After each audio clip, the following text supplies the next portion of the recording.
Ini salah satu bukti bahwa eh, kita harus betul-betul melindungi data pribadi.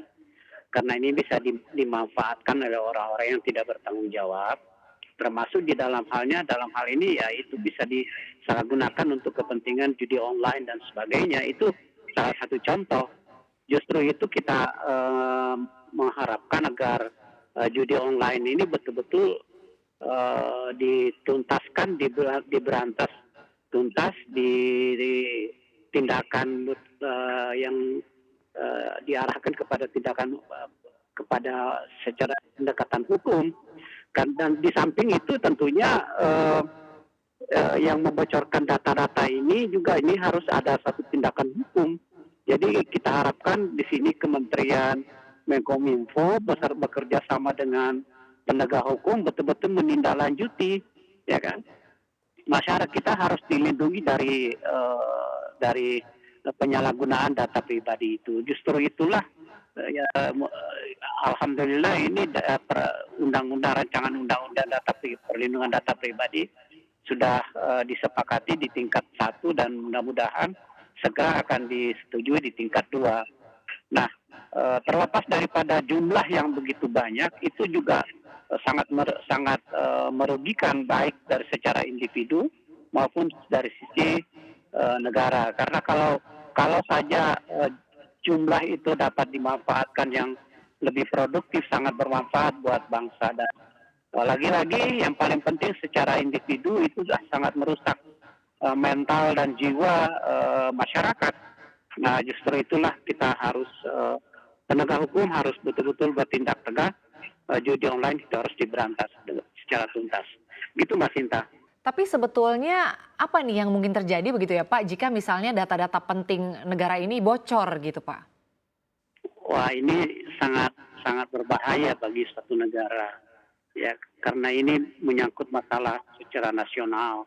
Itu bisa berbahaya mulai katakan sajalah yang paling sederhana menyangkut masalah pertahanan dan keamanan bangsa kita, menyangkut masalah NKRI. Ini bisa menjadi sesuatu hal yang sangat berbahaya. Justru itulah yang paling penting menurut hemat saya. Ya, ini harus penegak hukum harus betul-betul bertindak tegas. Ya, Menkominfo pemerintah harus betul-betul menelusuri masalah ini. Kenapa kok bisa terjadi? Dan apalagi kalau menyangkut masalah data negara, ya kan? Ini sangat luar biasa berbahayanya bagi suatu negara. Nah, untuk itu saya sangat menggarisbawahi bahwa hackers-hackers yang seperti Bialka ini betul-betul harus ditindaklanjuti. Bagaimana agar mereka itu ditindaklanjuti dan secara hukum. Dan kalau dia berada di Indonesia ya harus ditelusuri. Kalau berada di luar negeri, kalau memang sudah ada dampak yang sangat merugikan kita, ya bisa saja kita lakukan bekerja dan sebagainya.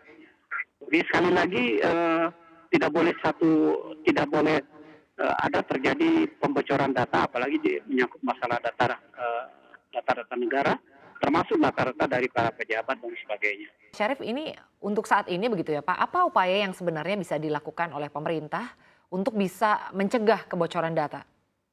Ya, pertama ya harus melakukan pengawasan yang ketat, ya kan.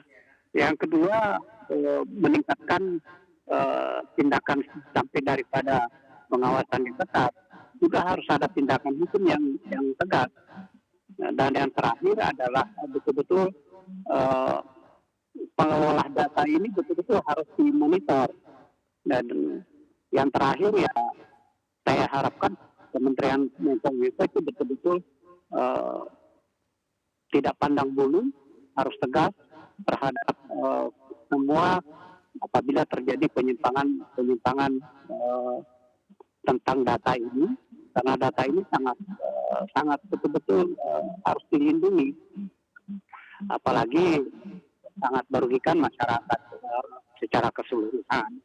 Jadi saya juga harapkan ini menjadi pelajaran bagi kita semua untuk tidak selalu memberikan data-data pribadi kepada yang meminta dan sebagainya. Kita kan sering kalau berbelanja dan sebagainya itu sering kan mereka minta nomor telepon, minta nomor lengkap dan sebagainya.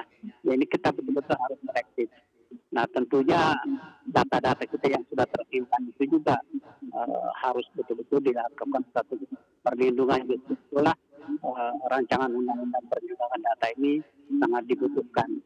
Mudah-mudahan dengan terbitnya nanti setelah diputuskan rancangan undang-undang perlindungan data ini, insya Allah masyarakat akan merasa nyaman dan tidak terjadi kebocoran lagi data dan ada tindakan yang tegas dari pihak pemerintah. Mudah-mudahan itu yang kita harapkan.